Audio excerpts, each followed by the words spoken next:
나누겠습니다. 오늘은 고린도전서 1장 18절에서 25절 십자가의 도, 다른 말로는 십자가의 말씀, 진리, 십자가에 대해서 같이 나누도록 하겠습니다. 1장 18절부터 시작. 십자가의 도가 멸망하는 자들에게는 미련한 것이요 구원을 받은 우리에게는 하나님의 능력이라. 기록된 바 내가 지혜 있는 자들의 지혜를 멸하고 총명한 자들의 총명을 폐하리라 하였으니, 지혜 있는 자가 어디 있느냐, 선비가 어디 있느냐, 이 세대의 변론가가 어디 있느냐, 하나님께서 이 세상의 지혜를 미련하게 하신 것이 아니냐.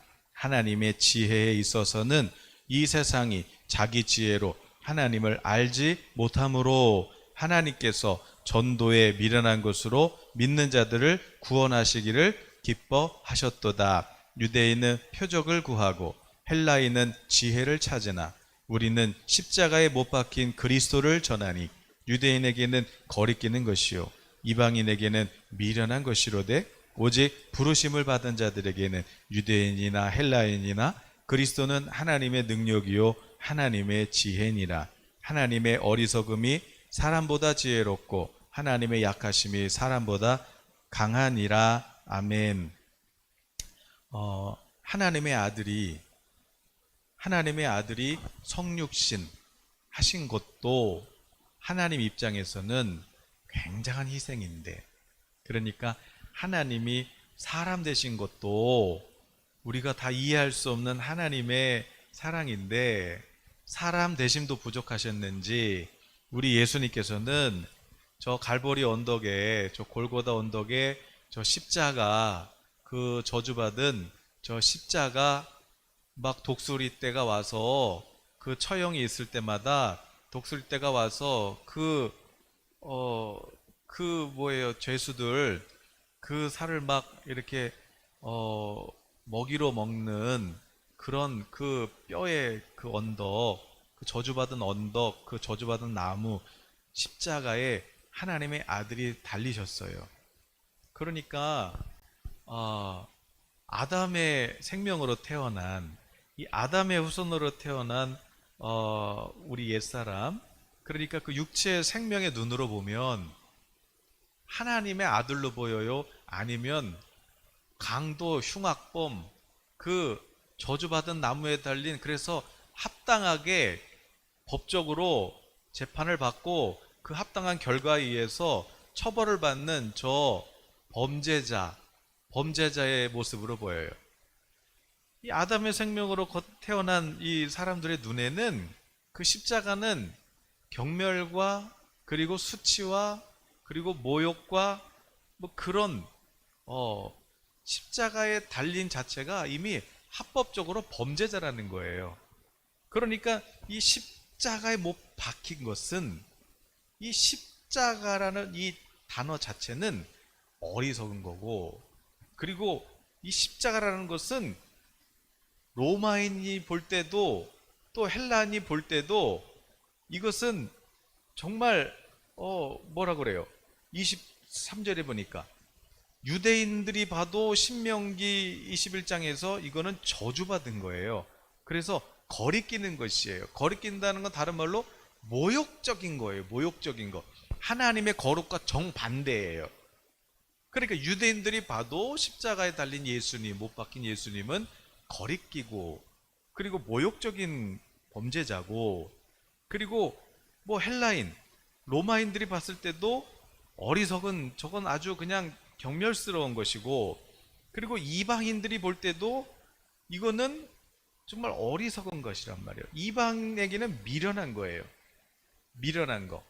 그러니까 미련하다는 게 이제 어리석다는 것이고, 또 그 당시 이 어리석다 이 단어가 모리아라는 헬라어인데, 이거는 이 어리석다 이거는 그냥 뭐 어디 뭐 지적으로 좀 부족하거나 아니면은 어떤 지혜가 부족한 그런 어리석음이 아니고, 이 어리석다라는 거는 이 사람들이 십자가에 처형당한 그 사람을 그 범죄자를 향해서 주라고 그러고 하나님이라고 그러면서 예배하고 있는 이 그리스도인들을 대하는 그 평가를 어떻게 했냐면 어리석다가 모리아라고 그랬잖아요.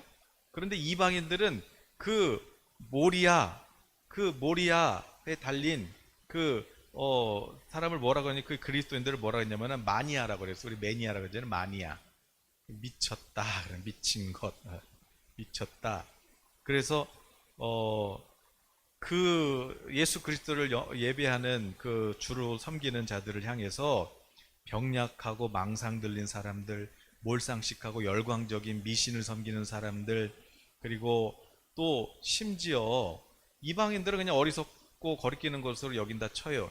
그런데 초기에 그리스도인들 중에서도 이 지식층, 이 식자층들은 너무 부끄러우니까 이 십자가라는 단어 자체가 우리가 생각하는 그 어떤, 우리는 알죠, 거룩함. 그러나 그 당시에 이 십자가라는 단어는 진짜 창피한 거예요. 그런데 감히 내가 섬기는 주님이 십자가라는 것을, 이거를 뭔가 합리적으로 이렇게 좀 대변하고 싶은데, 그때 그래서 초기 기독교에 태어났던 이단이 뭐냐면 가현설이에요.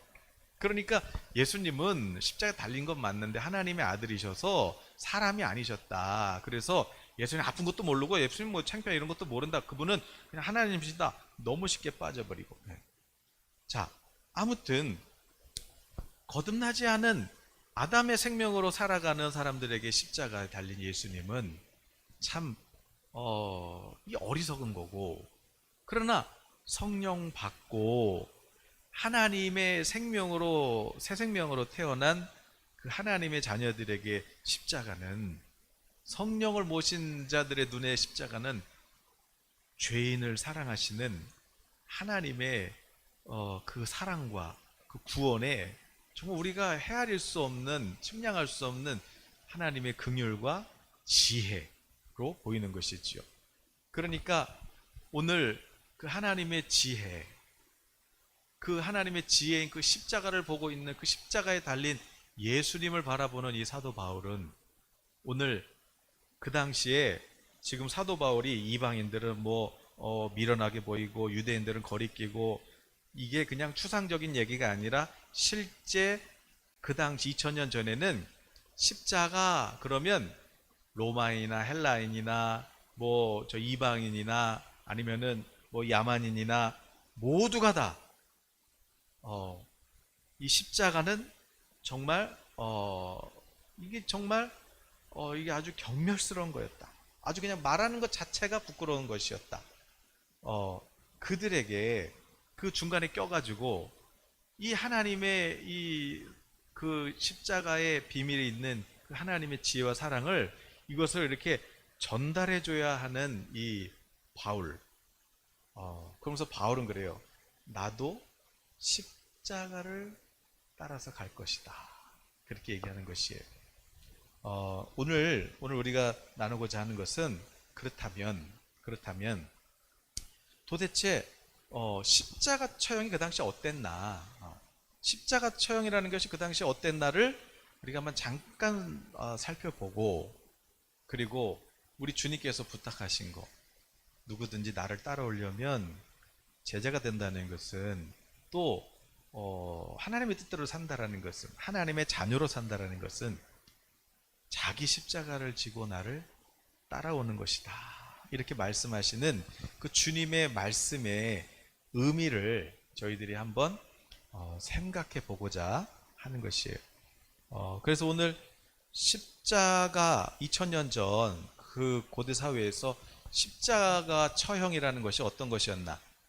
이거는 마르틴 행헬이라는 분이 쓴 십자가 처형, 그냥 짧은 책이 있는데 그것을 이제 참고했고, 전체적인 걸 다 다룰 수는 없어요. 그런데 또 저는 또 이렇게 대충 읽긴 했지만 책을 읽을 때 서론 아니면 결론을 이렇게 중심으로 봐요. 왜냐하면 다 요약이 돼 있거든요. 거기에 무슨 얘기하는지. 결론만 간단하게. 그 당시 이제 십자가 처형이라는 게 어땠냐, 도대체 십자가가 뭐였냐, 그것만 그냥 이 책에서 정리한 거를 그냥 몇 가지만 얘기해 보고, 같이 나눠보고 그리고 주님의 말씀을 저희들이 한번 생각해 보려고 하는 것이에요. 첫 번째, 자, 십자가 처형이 뭐였냐? 고대 사회에서 십자가 처형은요, 아주 그냥 놀라울리만큼 널리 시행이 됐는데, 뭐 예를 들어서 뭐 페르시아 그 기록에 따르면 십자가 처형은 주로 이제 거기 표현에 야만인들, 그래서 그 당시 인도인, 아시리아인, 스키타인, 타우리아인, 켈트족 같은 그런 야만인들에게서 주로 야만인들을 대상으로 주로 이루어졌던 그런 처형인데, 이제 이 처형의 이제 많은 경우는 뭐냐면 노예들이 뭐 반란을 한다든지 뭐 주인들한테 이렇게 뭐 덤빈다든지 뭔가 이렇게 어떤 그런 소란스러운 일들을 했을 경우 그 노예들을 어떻게 해야 돼요? 진압해야 되잖아요. 진압뿐만 아니라 다시는 그런 역적 행위를 못하도록 위협해야 되잖아요. 그 방책으로 뭘 했냐? 십자가에 매단 거예요. 그러니까 노예 대상이에요. 노예들 대상으로 특히 또 야만인들이 그런 이 십자가 처형을 많이 한 거예요. 누구한테? 그들 중에서도 노예들. 어떻게? 까불지 마. 이렇게 하려고. 그래서 십자가의 이 처형을 시작했고, 이 십자가 처형에 이게 이제 로마에서도 사용이 됐는데, 로마 시민 대상으로는 절대, 아무리 로마 시민이 아무리 잘못해도 절대 로마 시민권자한테는 이 십자가 처형을 하지 않아요. 이 로마에서 이 제도를 가져오긴 했는데 너무 좋은 거예요. 이 로마 제국, 이 거대한 제국이 얼마나 많은 일들이 일어나요. 반역도 일어나고. 가만히 보니까 이 십자가 처형만큼 효과적인 처형이 없어요. 그냥 이거 한번 딱 하면 그냥 그 도시는 딱 잡히는 것이에요. 그래서 이 로마 제국에서 이걸 사용했죠. 그래서 이 십자가 처형은 특히 이제 페르시아인이나 카르타고인들 중에서는 예를 이제 군대에서 또 정치적으로 쿠데타를 일으키거나 또 어떤 그런 군사적인 그런 반역자들이 있을 경우에 그 형벌로서 이제 실행을 했다면, 이 로마 예수님 때 그 전후로 로마 시대에서는 로마 말씀대로 로마 시민이 아니라 이제 하층민들 그리고 노예들 도망가고 반란을 일으키고 폭력 선동 또 어떤 그런 로마인들은 그렇게 해도 괜찮아요. 이렇게는 안 해요. 그냥 뭐 그런데 이 로마 시민이 아닌 이 노예 계층을 중심으로 이 십자가 처형을 한 거예요. 이방인들이라든지 노예 계층들에게 이 처형을 했는데, 뭐 국가 반란, 뭐 살인, 또 뭐 마술, 뭐 위증, 아무튼 뭐 뭔가 이 나라에서 그 뭐예요? 그 어쨌든 소란을 피웠던 이런 아주 중범죄자들을 십자가 형에 처했는데, 만약에 로마 시민이 십자가형을 당했다, 이거는 견딜 수 없는 수치고 또 그런 적이 없었죠. 그래서 물론 이제 뭐 한두 건 있긴 있었지만 로마인이 그렇게 됐다는 건 이건 굉장한 수치인 것이에요. 견딜 수 없는 십자가, 로마인하고 십자가는 이게 아닌 거예요. 그리고 십자가에 처형된 사람은 그 죄에 합당한 대가를 치른 범죄자로 그렇게 다 여겨졌고, 그래서 이 나라의 이 국가의 지금 법을 위반한 거잖아요. 그러니까 이 국가의 권위와 질서를 유지하기 위해서 이 십자가 처형을 하는데, 이 십자가 처형은 이제 공개적으로 처형을 하는 거죠. 그 왜 뭐 저 공산주의 국가 가면은 뭐 이렇게 공개 처형하잖아요. 공개 처형. 예. 그런 것처럼. 왜냐하면 그거 한 번 하면은 다 보잖아요. 예, 그 지역에서. 예. 그러니까 이게 이 십자가 처형이라는 것이 이 범죄를 억제하는 정책에 있어서 이게 최고의 효과를 보는 거예요. 그래서 로마에서는 이 십자가 처형이 계속해서 이루어졌던 것이죠. 근데 이 십자가 처형이 이 공개적인 이 처형을 하는 이유가 뭐냐면, 당시에 이제 막 강도들이 들끓고 또 막 해적들이 있었잖아요. 그럴 때 이 시민들을 막 괴롭히고 막 도둑질하고 이럴 때 이 강도들을 향해서 이 대중들이 어때요? 이 사람이요, 이게 그 뭐랄까요, 우리 속에 아주 잔인한 것들이 있거든요. 그러나 이제 우리가 평상시에 이런 거 이제 그냥 누르고 숨기고 살지만 이 십자가 처형 딱 해서 되잖아요. 그러면 그 속에 있는 원초적인 복수심을 다 끌어내요. 그래가지고 그 범죄자를 향해서 돌을 던진다든지, 그래서 죽이라든지, 이렇게 해가지고 감히 우리 선량하게 사는 시민들을 감히 강도질을 해, 감히 우리의 재산을 훔쳐가. 그래서 그 뭐예요, 원초적인 인간의 복수심을 이거를 끌어올려서 죽임으로 말미암아 만족시키고, 또 그 시민을 통치하는 그 통치자들의 입장에서는 이 대중들의 이 사디즘적인 이 어떤 그런 잔인함, 이것들을 이제 만족시켜 줌으로써 나라의 로마의 그 평화도 유지하고 법도 지키고 범죄도 예방하고. 그러니까 오늘날 사형제도도 그 당시 있었지만, 뭐 이렇게 교수형도 있었지만, 그것보다는 이 십자가 처형이 인민재판처럼 아주 효과적이었던 것이에요. 그냥 뭐 한번 얘기하고 끝날게요. 그러니까 우리 속에 있는 어떤 인간의 그 잔인함, 또 어떤 그런 원초적인 그런 죄성, 야만성, 이거를 아주 드러내는 그런 방식이었다. 적은 경비 들여서 돈은 많이 안 들이면서 대중으로부터 큰 효과를 거두어내는.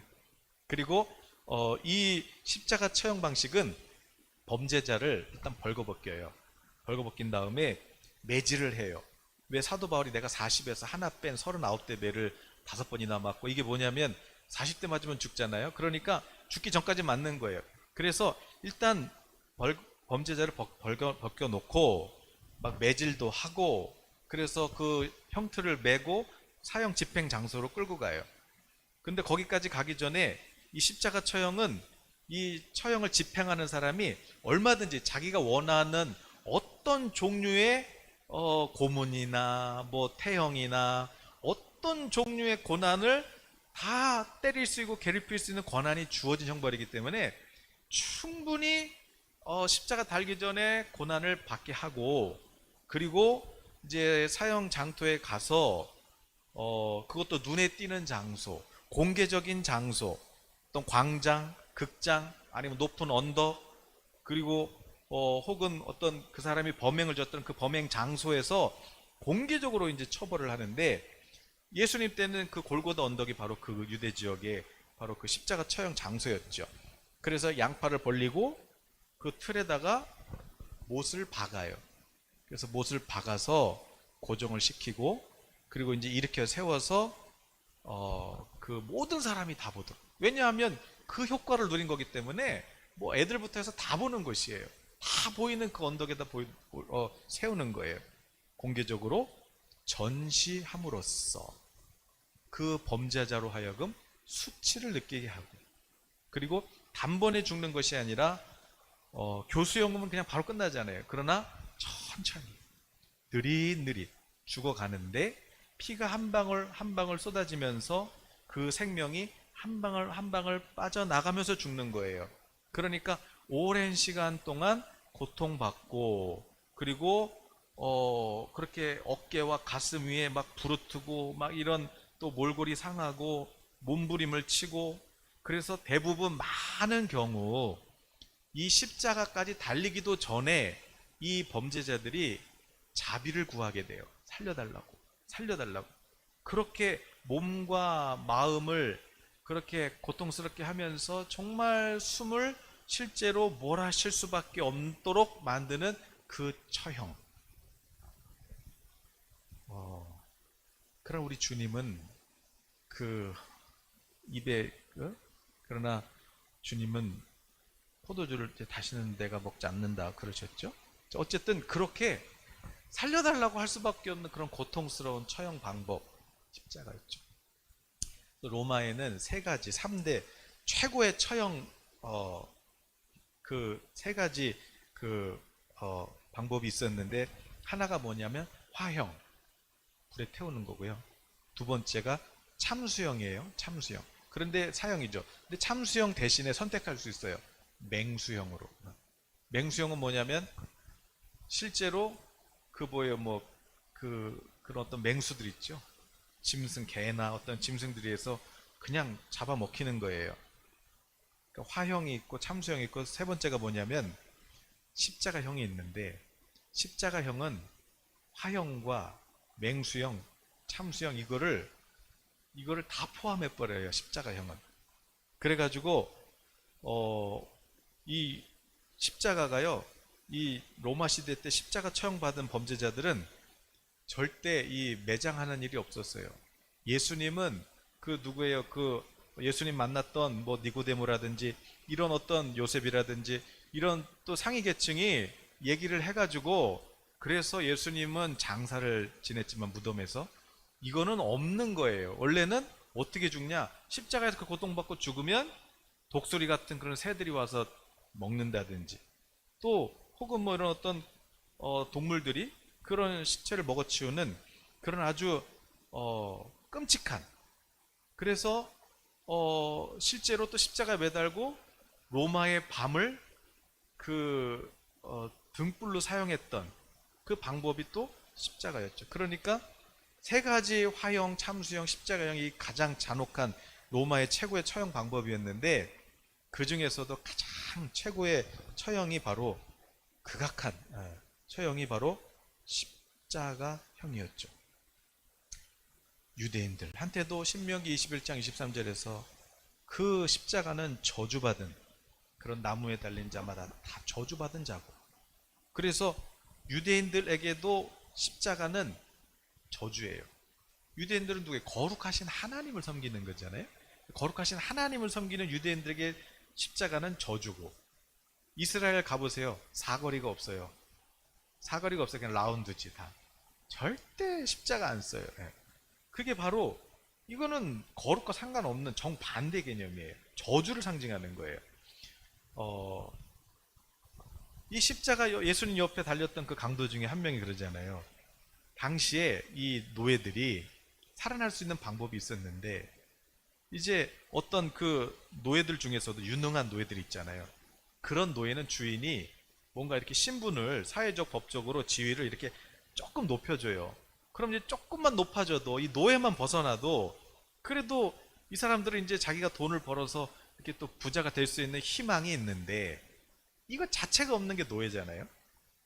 그런데 극에 달하는 그 죽음의 고통 앞에서 그 강도가 그러잖아요. 예수님께서 정말 메시아다 하나님의 아들이라 그러니까 아니 당신 스스로도 자신을 이 십자가 처형해서 여기서 못 벗어나면서 어찌 메시아라고 하느냐 이 말 속에는 사실 좀 자기의 이 고통스러움을 좀 이거를 벗어나게 해주는 게 이게 메시아 아니냐 이런 어떤 원망도 있는 것이죠. 그러나 물론 이제 구원받은 강도는 아니다. 우리가 한 일을 생각해봐라. 우리는 정말 여기 합당하게 이렇게 지금 벌을 받는 거지만 이분은 죄가 없지 않니? 그 우리도 인정하잖아. 병자 고치고 죽은 사람 우리는 정말 나쁜 놈이잖아. 그러나 이분은 죄가 없으시잖아. 그러면서 주님 오늘 저도 저 같은 사람도 구원받을 수 있나요? 예수님께서 그것 때문에 내가 여기 달려있는 거야. 그것 때문에 내가 오늘 나와 함께 낙원에 있으리라. 그 강도가 구원을 받게 되죠. 이 장면을 우리가 보는 거예요. 그러나 오늘 사도 바울은 고백하잖아요. 구속하셨다. 십자가에서 우리를 구속하셨다. 그 구속이 뭐예요? 노예한테 속전 주고 그 노예를 사서 자유케 해주시는 그게 이 구속의 단어인데 사도 바울이 우리를 죄와 사망에서 구속하려고 죄의 노예로 살던 저주의 노예로 살던 우리를 자유케 하고 해방시켜 주시려고 그래서 예수님이 십자가에서 죽임을 당한 것이잖아. 그렇게 고백하고 있는 것이죠. 또 말씀드렸듯이 십자가에 처형된 사람은 매장되는 것이 허락되지 않았고 들짐승이나 개에게 찢겨 죽게 하거나 맹금류가 십자가에 달린 자를 먹이로 삼는 것이 이게 전형적인 십자가 그 처벌이었고 밤에는 거리를 환하게 밝히는 등불로도 사용되었다. 이 시대에 태어나지 않은 것이 참 감사합니다. 이 당시에 우리 정말 지금 또한 로마 시대 십자가 처형은 중범죄자들 그리고 가장 낮은 하층민들한테 시행됐는데 이 사람들은 누구냐? 이 사회의 법 권역 밖에 있는 자들이에요. 그러니까 그러니까 사회법, 이 법을 어긴 사람들, 혹은 인간의 권리를 박탈당했던 노예들, 이들 대상이었어요. 그러니까 국가에서는 법과 질서를 수호하려면은 당연히 어떤 온갖 방법을 동원해서라도 그걸 막아야 되는데 가장 좋은 방법이 십자가였던 것이지요. 그래서 대중들의 인식 속에는 십자가 그러면 사회 윤리적으로 비난을 받았고, 그리고 거기다가 이 유대인들에게 이 유일하신 하나님, 그 신성을 모독한 종교적인 요소까지 예수님한테 넣어가지고 예수님에 대한 그 십자가의 인상은 완전히 유대인들에게도 거리끼고 이방인들한테도 이게 어리석고, 뭐 로마인, 헬라인, 그래서 모든 사람들이 다 보았잖아요. 그리고 모든 언어로 다 써놨잖아요. 자기가 하나님의 왕이, 자기가 이스라엘 왕이래, 자기가 유대의 왕이래, 이렇게 예수님을 발궈벗겨 놓고 그렇게 못 박혀서 예수님을 십자가에서 죽임을 당하신 것이지. 그게 이제 십자가 처형이었어요. 고대 그 헬라 세계에서 이 십자가가 나오는 그 소설들이 있었어요. 근데 이 소설은 뭐냐면, 그 우리 왜 요즘 뭐 가끔 영화 같은 거 보면은, 헐리우드 그런 영화 보면 가끔 어떤 한 나라를 구하는 영웅들이 나오잖아요. 그런데 거의 전쟁에 다 망했는데 막 지배국이 될 뻔했는데, 그런데 노예로 끌려갔다가 거기서 어떻게 막 다 이기고 살아나가지고 다시 나라를 구하는, 그 당시에도 소설에 이렇게 영웅들이 있었고 실제 그랬고, 그러니까 십자가의 그 당시에 이 십자가라는 것은, 소설에서 십자가는 어떤 흥미를 유발시켜 가지고, 그래서 막 긴장 상태에 있을 때 그때 그것을, 그 십자가를 풀고 나옴으로써 그 긴장을 해소하고 반드시 그 소설은 해피 엔딩으로 끝났죠. 그러니까 십자가는 어떤 그런 하나의 뭔가 어떻게 다, 와, 역시, 그리고 어떤 그런 영웅 소설의 이제 재미로 쓰였던 게 십자가고, 평상시 십자가라는 것은, 이것은 정말 십자가일 때 우리는 죽음을 얘기하지만 죽음 이전에 십자가 자체는, 이거는 그냥 경멸, 수치, 아주 그냥 범죄자, 이런 의미를 담고 있는 것이지요. 그래서 아예 그런 단어 자체를 말하지 않았던 것이에요. 그런데 우리 주님은 어떠셨어요? 하나님께서 자기 아들을 아끼지 아니하시고 우리 모든 사람을 위하여 그 아들을 내어주신 이가 어찌 그 아들과 함께 우리에게 모든 것을 주시지 않겠느냐, 그렇게 로마서 8장에서 말씀하신 것처럼 하나님의 아들이 스스로 자기를 낮춰서 노예, 종의 형체를 취해서 유대인들이 말하는 그 저주받은 나무에 달리셔서 죽임을 당하시고, 그리고 율법의 저주, 그 저주를 대신 짊어지심으로 말미암아 우리를 죄와 저주와 사망과 그런 하나님의 심판에서부터 우리를 해방시켜 주시고, 하나님을 아빠라 부르는 천국의 기업을 받은 상속자로, 우리 하나님의 자녀의 권세로 저희들에게 새 생명을 주신 것이에요. 그러니까 성령으로 거듭난 성도들에게는 십자가는 자연스러운 우리의 주님, 그 예수, 그 십자가에 달리신 예수 그리스도시요, 나의 주님이시고 하나님의 아들이시라고 우리는 자연스럽게 신학 고백을 할 수 있지만, 그러나 그 당시 지금 사도 바울이 고린도서에서 그 이방인들과 유대인들에게 그렇게 지금 말하고 있는 그 십자가에 예수님이 달리셨다라는 이 말하는 것 자체가 지금 어떤 거예요? 굉장히 어리석고 이해도 안 되고, 이거는 미쳤다라고 말할 수밖에 없는 그런 십자가라는 것이죠. 우리 이제 2000년이 지났으니까 십자가 목에 걸고 다니고 막 그러지, 이때는 이거를 목에 걸고 다니고 여기다 걸고 다니면 이게 말이 안 되는 거였어요.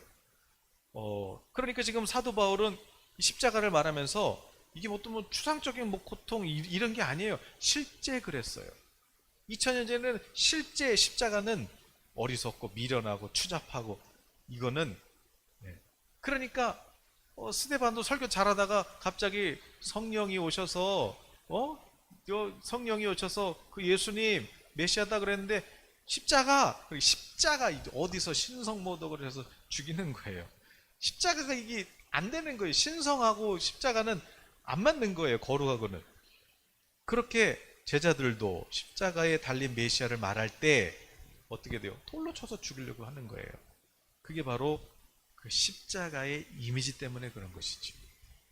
자, 그러면 오늘 저와 여러분이 나누고 싶은 얘기는 뭐냐면, 책 얘기는 여기까지만 하고 다 얘기하면은 오늘 제가 책 써머리 하는 것도 아니고 자, 십자가 그랬다는 거, 십자가 이미지가. 자, 그러면 우리가 오늘 저와 여러분이 어떻게 구원받았냐는 거예요. 로마서 5장 8절에 보니까 이 말씀을 다시 한번 생각해 봐요. 같이 읽어볼까요? 우리가 아직 죄인 되었을 때에 그리스도께서 우리를 위하여 죽으심으로 하나님께서 우리에 대한 자기의 사랑을 확증하셨느니라. 우리가 옛사람 아담으로 살 때 있잖아요. 아담의 생명으로 살 때, 육체의 생명으로 살 때, 그때 여러분 어땠어요? 에베소서에서는 그 옛사람으로 살 때 마치 사탄의 자식으로 살았다 그러고, 진노의 자식으로 살았다 그러고, 그리고 마치 영이 죽은 것 자처럼 살았대잖아요. 어떻게 살았어요? 자기 욕심에 하고 싶은 대로, 자기 마음에 그냥 원하는 대로 하고 싶은 대로 하고, 꿈도 없고, 그냥 어떻게 하면 내가 여기서 성공하지? 어떻게 하면 인정받지? 어떻게 하면 내가 살아나지? 어떻게 하면은 그냥 그렇게 사는 거예요. 그렇게 살았어요. 그런데 그런 나를 언제, 내가 아직 지금 죄인일 때, 그냥 뭐예요? 아직도 소망 없고, 그냥 부르신 소명도 모르고, 그냥 세상에 취하고, 세상의 유행에 취하고, 술에 취하고, 그렇게 살고 있을 때, 하나님의 비전 관심도 없고, 관심도 없어요. 그냥 세상 사람들 사는 대로, 어떻게 하면 요즘 유행이 뭐야?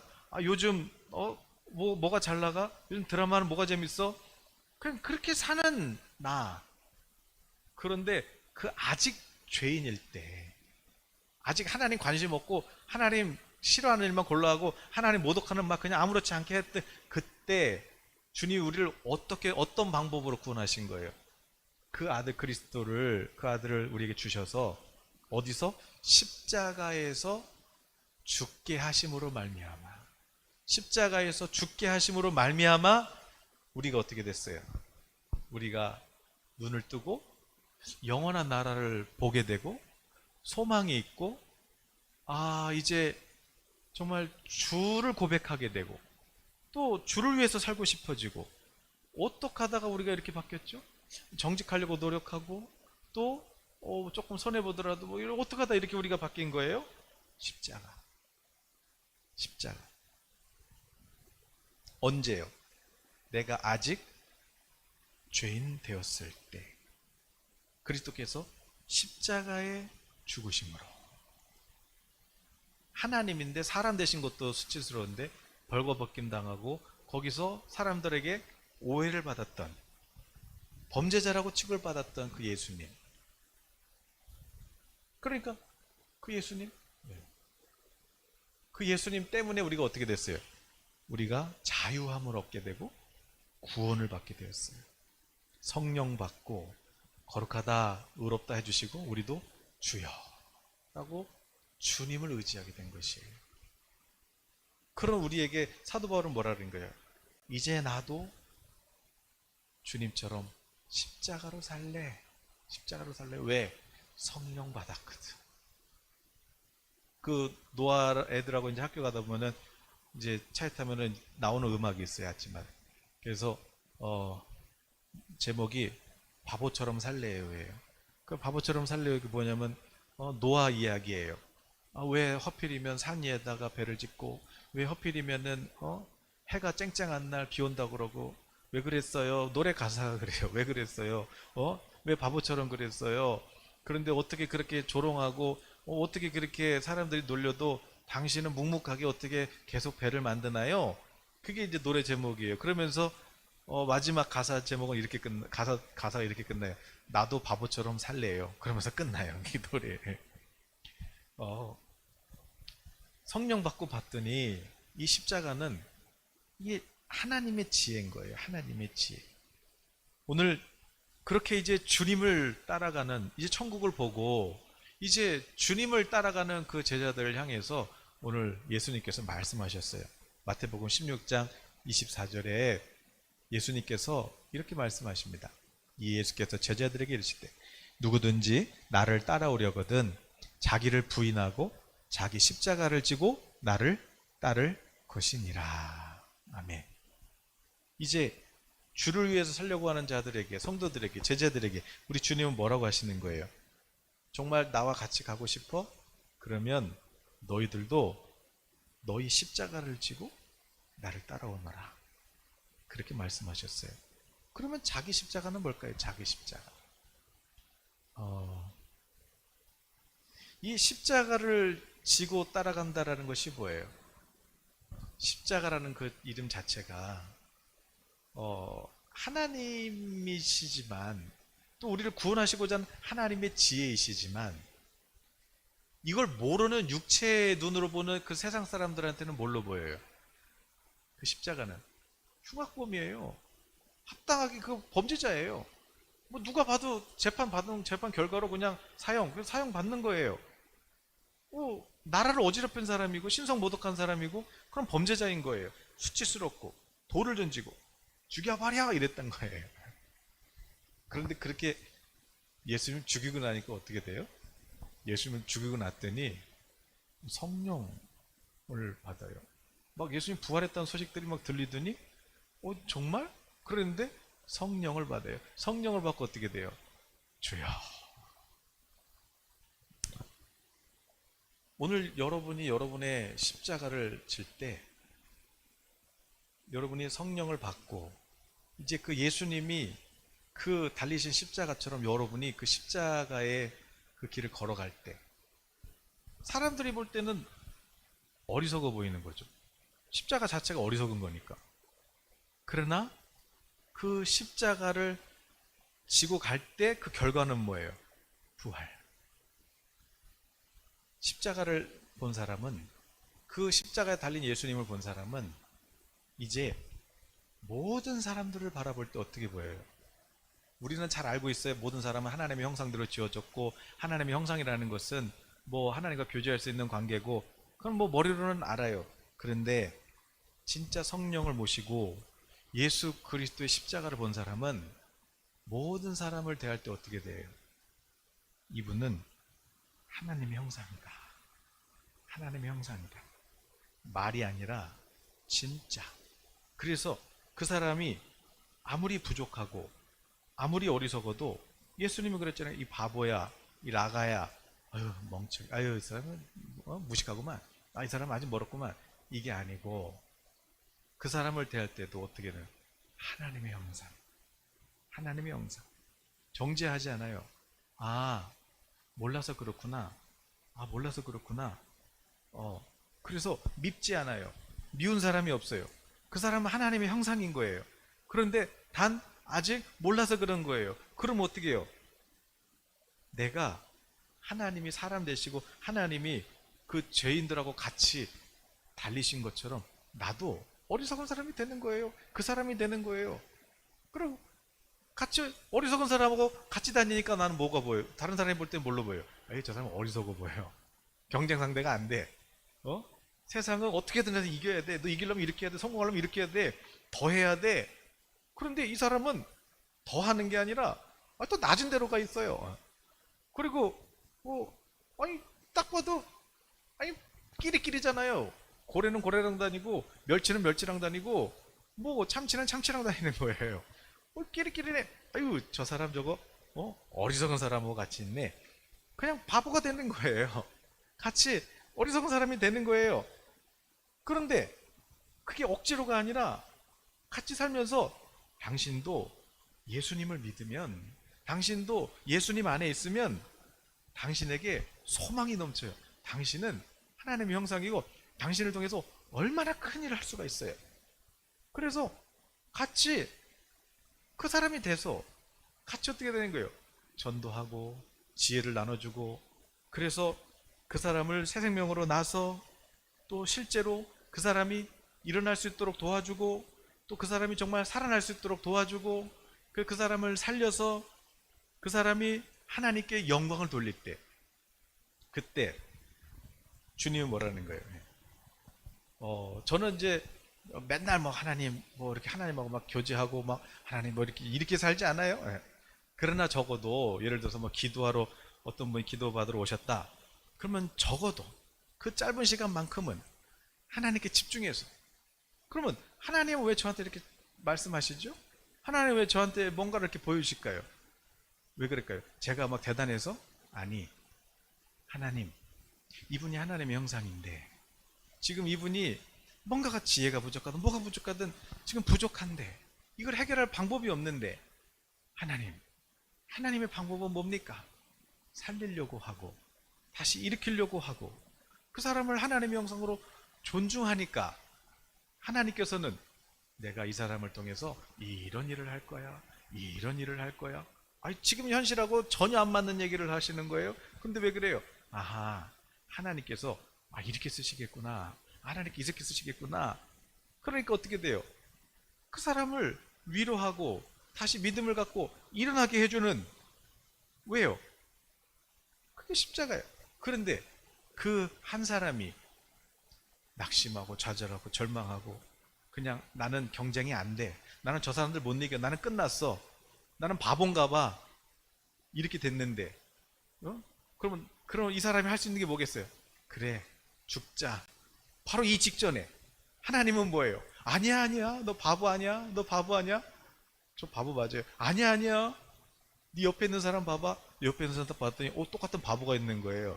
나보다 더 바보 같은 사람인 거예요. 이거 바보네. 네. 그리고 그 사람을 통해서 위로를 받아요.